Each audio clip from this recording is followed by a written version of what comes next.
नमस्कार, मैं रवीश कुमार। यह कैसे हो सकता है कि वोट जितना पड़ा उससे ज्यादा गिन लिया जाए या उससे कम हो जाए? क्या आप जानते हैं कि गुजरात के अमरेली में जितने वोट पड़े उतने ही गिने गए? केरल के अटिंगल, लक्षद्वीप और दमन दीव में भी जितने वोट पड़े उतने ही गिने गए।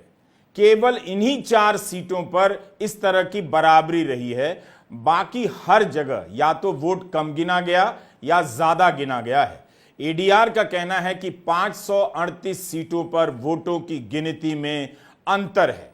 कहीं कम गिना गया तो कहीं ज्यादा गिना गया। अब इस पर सवाल पूछा गया तो चुनाव आयोग जवाब क्यों नहीं दे रहा है? उसी की वेबसाइट पर प्रकाशित डेटा के अध्ययन से दो संस्थाओं और एक पत्रकार ने देखा कि वोटों की गिनती में अंतर है। Association for democratic reform, vote for democracy और पत्रकार पूनम अग्रवाल ने चुनाव आयोग की साइट पर जो आंकड़े मौजूद हैं उसका अध्ययन किया है। एक अन्य एकेडमिक अनिकेत आगा ने भी अपने स्तर पर इन आंकड़ों का विश्लेषण किया है। सभी ने अलग अलग तरीके से इन आंकड़ों का विश्लेषण किया है, लेकिन सबके निष्कर्ष में यही आया है कि जितना वोट पड़ा उससे कम गिना गया या ज्यादा गिना गया। एडीआर ने चुनाव आयोग को सवाल भी भेजा है मगर जवाब नहीं आया। पत्रकार पूनम अग्रवाल ने चुनाव आयोग को ईमेल किया है और ट्विटर पर भी पूछा है, जवाब नहीं मिला। पूनम अग्रवाल ने तो 2019 में ट्विंट के लिए एक रिपोर्ट की कि 373 सीटों पर जितने वोट पड़े थे उससे कम या ज्यादा गिने गए। महाराष्ट्र की संस्था वोट फॉर डेमोक्रेसी का कहना है कि उनके अध्ययन के अनुसार सारे चरणों का मिलाकर वोटिंग टर्नआउट और फाइनल डेटा में 5 करोड़ से अधिक वोट का अंतर है। फाइनल डेटा में 5 करोड़ से अधिक वोट का अंतर कैसे आ गया? इस संस्था ने इन संसदीय क्षेत्रों का डेटा देखा है, सभी का, जहां 1 लाख या उससे अधिक वोटों से हार या जीत हुई, और उन संसदीय क्षेत्रों का डेटा देखा है जहां 50,000 या उससे कम वोट से हार या जीत हुई। वोट फॉर डेमोक्रेसी का कहना है कि मतदान समाप्त होते ही शाम 7:45 बजे तक वोटर टर्नआउट का डेटा आ जाता है। उसके बाद फाइनल आंकड़ा आता है। दोनों में इस बार करीब 5 करोड़ वोट का अंतर है। इसके बाद अलग अलग चरणों में वोट परसेंट 3.2% बढ़ गया तो किसी चरण में 6.32% वोट बढ़ गया। अगर आप इसे आंध्र प्रदेश में जाकर देखें तो वहां 12.54% वोट बढ़ा है और ओडिशा में 12.48% वोट बढ़ा है। ऐतिहासिक रूप से 1% से ज्यादा की वृद्धि नहीं होती थी, लेकिन 12% से अधिक की वृद्धि समझ नहीं आती है। चुनाव आयोग इसका जवाब नहीं दे रहा, इसलिए संदेह हो रहा है कि क्या 2024 का चुनाव फ्री एंड फेयर हुआ है। ये वोट फॉर डेमोक्रेसी का कहना है। वोट परसेंट में इतना अंतर कैसे आ सकता है? रात 8 बजे जो डेटा आता था मतदान के चरणों के बाद, वो प्रोविजनल होता था, अस्थायी, लेकिन 2-3 दिनों के बाद जो दिया जाता था वो फाइनल होता था। इसके बाद तो उन आंकड़ों में बदलाव नहीं हो सकता, खासकर जब वोट गिने जा चुके हैं। यह कैसे हो सकता है कि वोट जितना पड़ा गिनती उससे ज्यादा की हो गई या कम की हो गई? वोट फॉर डेमोक्रेसी ने अपनी रिपोर्ट में लिखा है कि कई राज्यों में इससे बीजेपी को फायदा दिखता है। ओडिशा में बीजेपी को 18 सीटें अधिक मिली हैं, महाराष्ट्र में 11 सीटें ज्यादा मिल गईं, पश्चिम बंगाल में 10 सीटें ज्यादा मिल गईं, आंध्र प्रदेश में 7 सीटें ज्यादा मिली हैं, कर्नाटका में 6 सीटें ज्यादा मिली हैं, छत्तीसगढ़ राजस्थान में 5-5 सीटें बढ़ गई हैं, बिहार तेलंगाना हरियाणा मध्य प्रदेश में 3-3 सीटों का फायदा हुआ है, असम में 2 सीटें अधिक मिली हैं, केरल, गुजरात, अरुणाचल प्रदेश में 1-1 सीटें बीजेपी को अधिक मिली हैं। इस तरह वोट फॉर डेमोक्रेसी ने अपनी रिपोर्ट में लिखा है कि बीजेपी को 15 राज्यों में 79 सीटों का फायदा दिखता है और इस पर उन्हें संदेह है। खासकर दूसरे चरण में वोटर टर्नआउट के बाद जो फाइनल आंकड़ा आया उसमें बहुत ज्यादा वृद्धि थी। दूसरे चरण के नतीजों में बीजेपी को काफी फायदा हुआ है, जबकि इस तरह का ट्रेंड बाकी के चरणों में देखने को नहीं मिला है। दूसरे चरण में यूपी की 8 में से 8 सीटों पर बीजेपी जीत गई, राजस्थान की 13 में से 10 सीटों पर बीजेपी जीती, मध्य प्रदेश की 6 सीटों में से 6 पर बीजेपी जीती, कर्नाटका की 14 में से 12 सीटों पर बीजेपी जीती। इसी फेज में बीजेपी को केरल में 1 सीट मिली और 14 सीटों पर बीजेपी तीसरे नंबर पर रही।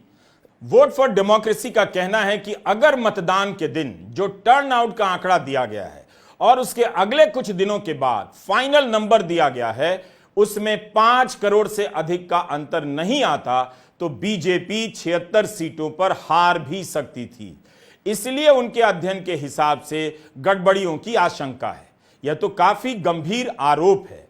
आरोप लगाने वाले अपने अपने क्षेत्र के विशेषज्ञ हैं। आईआईटी के पूर्व प्रोफेसर हैं। पूर्व मुख्य चुनाव आयुक्त एसवाई कुरैशी ने भी कहा है चुनाव आयोग को इसका जवाब देना चाहिए। वोट फॉर डेमोक्रेसी ने अपनी रिपोर्ट चुनाव आयोग को भेज दी है, तब भी जवाब नहीं आया है। कुछ राज्य हैं जहां पे एनडीए का जो पलड़ा है वो हल्का है, एनडीए मजबूत नहीं है, जैसे केरल है और तमिलनाडु है। वहां पे आप देखेंगे कि चुनाव जो है एक ही चरण में होगा। कुछ और राज्य हैं बराबरी के राज्य हैं, यानी उनके सीटें उतनी ही हैं करीब करीब, लेकिन वहां पे जो चुनाव है ज्यादा चरणों में होता है। ऐसा क्यों? जैसे उदाहरण के तौर पे उड़ीसा में 21 सीटें हैं, 4 चरण में चुनाव होता है। केरल में 20 सीटें हैं, 1 चरण में चुनाव होता है। असम में केवल 14 सीटें हैं, 3 चरण में चुनाव होते हैं। बिहार और बंगाल, बिहार में 40 सीटें हैं, बंगाल में 42 सीटें हैं, 7 चरणों में चुनाव होता है। तमिलनाडु में 39 सीटें हैं, करीब करीब बराबर, उसमें 1 चरण में होता है। महाराष्ट्र में 48 सीटें हैं, उसका चुनाव 5 चरणों में होता है। इसका तर्क क्या है, क्यों ऐसा हुआ? ये है सवाल नंबर 2। सवाल नंबर 3 जो है वो है जो वोटों की गिनती जो जारी की गई, प्रतिशत में जारी की गई है, लेकिन उसमें फर्क इतना क्यों आ रहा है? चुनाव आयोग ने जो करीब 7, जिस दिन चुनाव होता है उस दिन करीब 7 और 9 बजे के बीच, शाम के 7 और 9 बजे के बीच उन्होंने हर चरण में ये जारी किया है कि करीब करीब कितने प्रतिशत वोट पड़े। और उसके बाद जो आखिरी आंकड़े हैं उनमें काफी अंतर है। और मोटे तौर पे मैं बताऊं, जैसे आप देखेंगे उड़ीसा और आंध्र में 12.5% का फर्क है। असम में 9% से ज्यादा का फर्क है। महाराष्ट्र में 8, 8.5 करीब प्रतिशत का फर्क है। बंगाल में करीब करीब 6% का फर्क है। कर्नाटक में करीब 4% का फर्क है।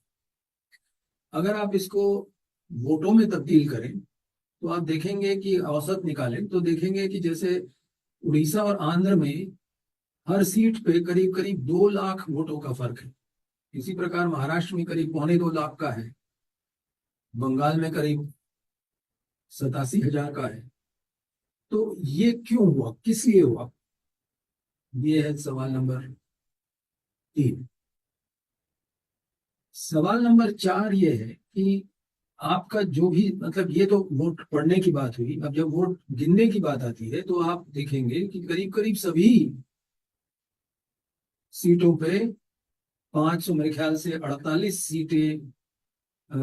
सीटों पे, जबकि 542 सीटें पे गिनती हुई है। सूरत के सीट पे तो इलेक्शन ही नहीं हुआ।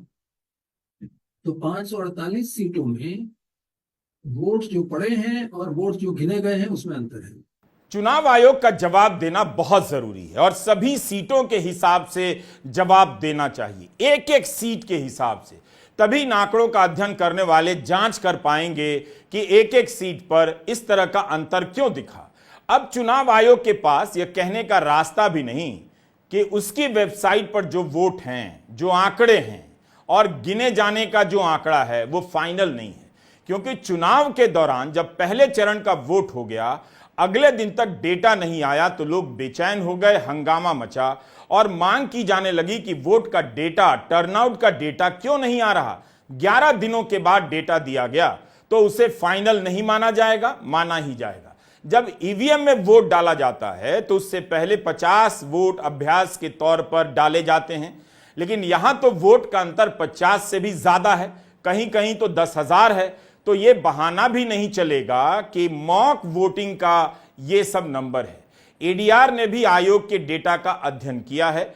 एडीआर का तरीका वोट फॉर डेमोक्रेसी से अलग है, मगर नतीजा एक ही तरफ दिखता है कि वोट में अंतर है। एडीआर ने देखा कि हर संसदीय क्षेत्र में कितने वोट पड़े और कितने वोट गिने गए। इससे यह निकल कर आया कि केवल 4 संसदीय क्षेत्रों को छोड़कर बाकी सभी 538 क्षेत्रों में वोटों में अंतर देखा गया है। हम फिर से बता दें कि ये 4 सीटें अलग अलग जगहों पर हैं। अमरेली, अटिंगल, लक्षद्वीप और दमन दीव में जितना वोट पड़ा उतना ही गिना गया। तो बाकी सीटों पर अंतर कैसे आ गया? सवाल ये नहीं है कि विनिंग मार्जिन 1745 है और वोट डिफरेंस 1740 है। सवाल जो इन्होंने कहा कि डेमोक्रेसी में हर वोट की उतनी ही कीमत है, चाहे वो किसी के विरुद्ध डाली जाए या किसी के पक्ष में डाली जाए। तो कम वोट गिनना और ज़्यादा वोट गिनना और एक वोट का कम होना और एक वोट का ज़्यादा होना हमारे हिसाब से एक्सेप्टेबल नहीं है। और ये चीज़ इलेक्शन कमीशन को 2019 से पता है, लेकिन अब भी जब ये कहानी पूनम ने शुरू की और अनिकेत ने शुरू की और कुछ लोगों ने भी शुरू की, इलेक्शन कमीशन इस पर चुप है। उनको ये लगता है कि एक चुप 100 को हराए। तो एक्चुअली हम ये जब ये ख्याल आया कि ये प्रेस कॉन्फ्रेंस करी जाए और इसमें 3 अलग अलग इंडिपेंडेंट सोर्स, एक सोशल साइंसेज में कॉन्सेप्ट है ट्रायंगुलेशन, कि किसी भी चीज़ को आप 3 तरह से नापें और फिर भी एक ही जवाब आए। या जब हम बच्चे थे स्कूल में जो अरिथमेटिक वगैरह के सवाल होते थे, कुछ सवालों के सॉल्व करने के एक से ज़्यादा तरीके थे। तो ज़्यादा जो बड़े फलने खां बच्चे होते थे, मैं तो उनमें से नहीं था, वो हर सवाल को 3 तरह से सॉल्व करके देखते थे कि रिजल्ट यही है क्या। हम तो एक रिजल्ट निकाल के खुश हो जाते थे। तो ये what we are presenting today is a result of the process of triangulation, that 3 independent sources have come to the same conclusion कि कम से कम चलो 2.5 सोर्सेज, इसने पूरा नहीं किया, पूनम ने और एडीआर ने तो पूरा किया है, कि 538 constituencies have discrepancies, 538 out of 543, and then we have proof, and I am so happy कि वो 4 constituencies में डिफरेंस नहीं है। उससे ये साबित होता है कि ये पॉसिबल है। तो जो इलेक्शन कमीशन 4 कॉन्स्टिट्यूएंसीज में बिल्कुल सही काम कर सकता है, वो बाकी 538 में क्यों नहीं कर सकता? ये हम इलेक्शन कमीशन से पूछना चाहते हैं। ये तो खैर बड़ी बात है। हम सिर्फ ये चाहते हैं कि हर कॉन्स्टिट्यूएंसी 538 में वो 538 एक्सप्लेनेशन हमें बताएं। एडीआर के अनुसार 362 सीटों पर जितने वोट पड़े थे उससे कम गिने गए और 176 सीटों पर जितने वोट पड़े उससे ज्यादा गिने गए। इन 176 सीटों पर जितने वोट पड़े वहां 35,000 से ज्यादा वोट गिने गए हैं। ऐसे वोटों की संख्या जो कम या ज्यादा हैं मिलाकर करीब 5 लाख बताई जा रही है, उससे भी ज्यादा। इसी तरह 2009 में इसी संस्था ने पाया था कि 7 लाख से अधिक वोटों का अंतर है। कहीं 1 वोट का अंतर मिला था तो कहीं 1 लाख का भी। 2019 में 6 सीटें ऐसी थीं जिनमें जीत की मार्जिन से भी ज्यादा गिने गए वोटों में अंतर था। एडीआर ने मांग की है कि चुनाव आयोग 2019 और 2024 के आंकड़ों की जांच करवाए कि इतना अंतर कैसे आ सकता है। 1 महीने से यह सवाल उठ रहा है, लेकिन चुनाव आयोग ने जवाब नहीं दिया। एडीआर के हिसाब से कम या ज्यादा गिने गए वोटों की संख्या करीब 5.5 लाख है। अगर एक सीट पर भी किसी को अनुचित जीत मिली है तो उससे चुनावी प्रक्रिया और नतीजों पर गंभीर सवाल उठते हैं। आपको याद होगा मुंबई नॉर्थ वेस्ट की सीट पर शिवसेना शिंदे के उम्मीदवार को 48 वोटों से जीत मिली थी। अब जैसे यह गुल्लक खाली है, आपने इसमें 100 रुपए का नोट डाला तो 100 ही गिना जाएगा। गिनते वक्त यह तभी कम होगा जब कोई इसमें से कुछ रुपए निकाल लेगा, या फिर ज्यादा तभी होगा जब इसमें 100 रुपए के अलावा कुछ और नोट डाल देगा। दो ही स्थितियों में गुल्लक में 100 से कम हो सकता है या ज्यादा हो सकता है, नहीं तो 100 का 100 ही रहेगा। उसी तरह ईवीएम में जितने वोट पड़े उतने ही तो गिने जाएंगे। कम कैसे गिन लिए जाएंगे और ज्यादा कैसे? 29 जुलाई को दिल्ली के प्रेस क्लब में तीनों की साझा प्रेस कॉन्फ्रेंस हुई। अलग अलग अध्ययन करते हुए तीनों एक ही नतीजे पर पहुंचे।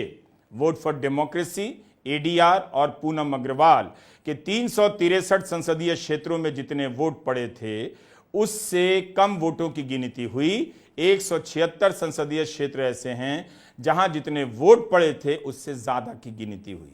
पत्रकार पूनम अग्रवाल का यूट्यूब चैनल है एक्सप्लेन एक्स। पूनम चुनाव आयोग की प्रक्रिया और आंकड़ों को लगातार फॉलो करती हैं। फॉर्म 17C के मसले को लोगों तक पहुंचाने में उनका बड़ा योगदान रहा। पूनम ने तो 2019 के आंकड़ों में भी इसी तरह का अंतर पकड़ा था। मामला सुप्रीम कोर्ट गया, आज तक फैसला नहीं आया। इस बार भी जब पहले चरण के मतदान का डेटा नहीं आया था तब एडीआर को सुप्रीम कोर्ट जाना पड़ा था।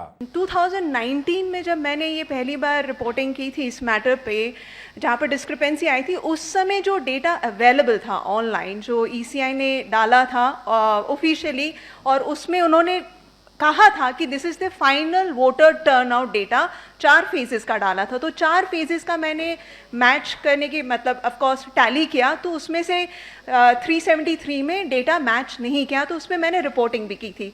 द फैक्ट दैट कि उस समय वो जब मैंने रिपोर्टिंग की तो उन्होंने डेटा जो विड्रॉ कर लिया वेबसाइट से, कोई एक्सप्लेनेशन नहीं दिया उस पर। बाद में एडीआर ने ऑफ कोर्स इस पर PIL फाइल किया, तो उनको जो भी कोर्ट में मैटर पेंडिंग है। But what is even more interesting कि काउंटिंग के वक्त तो जो डेटा अपलोड होता है हुआ, रिजल्ट्स आउट हुए, लेकिन सितंबर में जो भी इलेक्शन कमीशन यहाँ फॉलो करता हो या थोड़ा भी जिसको जानकारी हो, इलेक्शन कमीशन एक है ना डिटेल्ड रिपोर्ट अपलोड करते हैं, और 2024 का भी वो करेंगे अराउंड सितंबर अक्टूबर, जिसमें वो कॉन्स्टिट्यूएंसी वाइज एनालिसिस करेंगे, कौन जीता, कितना वोट शेयर, कितना। तो वो डेटा अगर आप निकालें, 2019 का मैंने निकाला था, इलेक्शंस जब 2024 के हो रहे थे, तो उसमें आप देखेंगे कि डेटा परफेक्टली मैच कर रहा था 2019 का। तो जो डेटा पहले नहीं मैच कर रहा था, रिजल्ट के पहले जो उन्होंने अपलोड किया था वोट्स पोल का, वो एकदम परफेक्टली मैच कर रहा था, except for I feel may be 4 या 5 कॉन्स्टिट्यूएंसीज को छोड़ के। तो जब 2019 का डेटा इतना परफेक्टली मैच कर रहा है, तो अब 2024 का जो डेटा हमारे पास है उसमें क्यों नहीं मैच कर रहा? अगर उस समय मैच करा जा सकता था, जब टेक्नोलॉजी वाइज आई प्रिज्यूम कि इलेक्शन कमीशन उतना वेल इक्विप्ड नहीं था, but over the 5 years they are better equipped. तो अब वो डेटा क्यों नहीं वो अच्छे से analysis, I should not say analysis, but counting क्यों नहीं रोबस्ट वे से कर रहे हैं? क्यों वोट्स पोल का जो डेटा वो अपलोड करते हैं उसमें प्रॉब्लम्स आ रही हैं? तो दिस रेजेस क्वेश्चन, अगर 2019 के डेटा में भी प्रॉब्लम परसिस्ट करता, अगर उस समय भी मैच नहीं करता और अभी भी नहीं मैच करता, still there is an explanation. Secondly, now deficit, चलिए उन्होंने चोकर साहब ने तो कहा है कि ये रीजंस दिए कि टेक्निकल ग्लिच हो गया, ईवीएम नहीं काउंट हुआ। तो my first question is, EVM नहीं काउंट हुआ, वीवीपैट स्लिप्स तो थे आपके पास, आपने 5,000 करोड़ रुपए खर्च करके वीवीपैट लगाया, उस पर इतना कंट्रोवर्सी चल रहा है, उसको काउंट कर लीजिए। Who is stopping you? थोड़ा समय लगता, और एक पोलिंग बूथ में कम से कम कितने 600 से 700 वोट्स ऑन एन एवरेज पड़ते, कितना टाइम लगता है 600-700 वीवीपैट स्लिप आपको काउंट करने में? सेकेंडली, डेफिसिट आपका ये एक्सप्लेनेशन, सरप्लस कैसे हो गया? जितने वोट गिरे हैं पोलिंग में उससे ज़्यादा आप कैसे काउंट कर सकते हैं? That's amazing. मुझे तो ये लॉजिकली, साइंटिफिकली, टेक्निकली कोई एक्सप्लेनेशन नहीं समझ आ रहा है इसके पीछे कि आप सरप्लस वोट कैसे काउंट कर रहे हैं, और वो भी एक कॉन्स्टिट्यूएंसी में नहीं बल्कि इतने सारे, अराउंड 160 आई थिंक सो 162 में बी मोर एक्यूरेट, वो आप देख लीजिएगा, डेटा है आपके पास, उतने सारे कॉन्स्टिट्यूएंसी में सरप्लस वोट। अब एक और मैं आप I am being devil's advocate also at the same time, जब मैं बोल रही हूँ, क्योंकि as a journalist also I think उनका एक्सप्लेनेशन हो सकता है कि 50 वोट जो मॉक पोल का डलता है, आप में से कुछ को पता होगा कि पोलिंग शुरू होने के पहले 50 वोट मॉक पोल पढ़ते हैं just to see whether the EVMs are working fine और नॉट। तो अगर मॉक पोल के वोट्स रह गए, उन्होंने डिलीट नहीं किया, तो सरप्लस 50 वोट तक एक्सप्लेनेबल था, बट यहाँ तो 3000 से ऊपर के वोट सरप्लस में आए। How is that possible? तो ये जो हमने डेटा क्रंचिंग की है, इसके पीछे ये कोई भी इरादा नहीं है, मेरा भी नहीं है, मिस्टर जगदीप चोकर ने भी क्लियर कर दिया, we are not raising questions on the results, all we are asking for is clarity, clarification as a voter. सबने कहा कि डेटा में इतना अंतर समझ से बाहर है। नतीजों पर सवाल उठाने से पहले चुनाव आयोग की सफाई का इंतजार करना चाहते हैं। उनसे भी जानना चाहते हैं कि ऐसा क्यों हुआ, क्योंकि जिन आंकड़ों के आधार पर यह किया गया वह तो चुनाव आयोग की वेबसाइट पर ही आप सभी के लिए उपलब्ध है, आप भी देख सकते हैं। चुनाव आयोग का चुप रह जाना उसकी विश्वसनीयता पर गहरा संदेह प्रकट करता है। अनिकेत आगा ने भी स्वतंत्र रूप से कुछ सीटों पर आंकड़ों का विश्लेषण किया है। उन्होंने भी बताया कि ट्विटर पर असम को लेकर कुछ सवाल पूछा था वहां के मुख्य चुनाव अधिकारी से, लेकिन आज तक उसका मुकम्मल जवाब नहीं आया। अनिकेत आगा भी 29 जुलाई की प्रेस कॉन्फ्रेंस में मौजूद थे। इस मामले में ये चौथे हैं जिन्होंने स्वतंत्र रूप से कई सीटों के आंकड़ों को देखा है। मैंने जितनी कॉन्स्टिट्यूएंसीज देखी, एक छोड़ के मैंने सारी नहीं देखी, मैंने जो देखी वो मैंने इन लोगों के साथ शेयर करी और वो मैच करती हैं। There is a discrepancy in all but one constituency. मैं रिपीट कर रहा हूँ, मैंने सारी कॉन्स्टिट्यूएंसी नहीं देखी, मैंने जहां विक्ट्री मार्जिन्स लो थी उन पे फोकस किया था। मेरे सैंपल में लार्जेस्ट डिफरेंस वाज अलीगढ़, जहां 5896 वोट्स कम गिने गए। So the votes counted were 5,896 lower than the votes polled. इससे next greatest discrepancy in my sample was Karimganj in Assam, where 3,811 extra votes were counted. Poonam ने जैसे कि अभी कहा 50 वोट तक हम अनुमान लगा सकते हैं, but how do you explain 3,811 excess votes? और मेरे पास इसका ब्रेकअप भी है जो मैंने ट्विटर पे भी डाला था कि करीमगंज में सबसे ज़्यादा access votes Patharkandi assembly constituency में गिने गए 2450। 6 जून को जैसा कि जगदीप जी ने कहा, सीईओ यूपी ने मुझे ये जवाब दिया था, बट गौर करने की बात यह कि इस जवाब से सिर्फ उतना एक्सप्लेनेशन मिलता है, वो भी बिल्कुल जेनेरिक लेवल पे, कि कम वोट्स कहाँ काउंट होते हैं। ये अभी तक, और मैंने इलेक्शन कमीशन से वाया ईमेल ये स्पेसिफिकली भी पूछा, और सिंस वो ट्विटर पे जवाब दे रहे थे मैंने ट्विटर पे भी उनसे पूछा है कि how do you explain excess votes. कोई जवाब मुझे मिला नहीं जब तक मैंने करीमगंज का एग्जाम्पल ट्विटर पे नहीं डाला। ये 8 जून की बात है, so 2 days after the CEO UP replied to me. 8 जून को CEO Assam from his official handle again on Twitter replies to me, I quote, returning officer and DC Karimganj has been asked to inquire and explain the discrepancy. More details can be shared on receipt of official report from RO Karimganj. इस पे उन्होंने press information bureau India, election commission of India and directorate of public relations and information Assam को tag किया, and quote. This is on 8th June.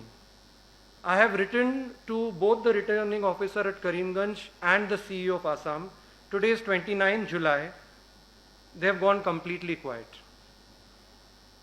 So I would just like to emphasize again कि जो भी threadbare explanation मिला election commission से वो generic है. It does not explain any specificities and it absolutely does not explain the case of excess votes. इनके अनुसार असम के करीमगंज में 3811 वोट ज्यादा गिन लिए गए। ये कैसे हो सकता है? इतना वोट कहां से आ गया?